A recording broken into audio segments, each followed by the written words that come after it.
மணிமுத்தார் அருவியில் 10வது நாளாக குளிக்க தடை.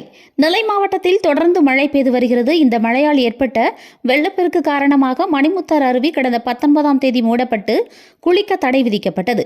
இந்த தடை 10வது நாளாக நீடித்தது. அருவியை பார்த்து ரசிக்க சுற்றுலா பயணிகள் அனுமதிக்கப்பட்டனர்.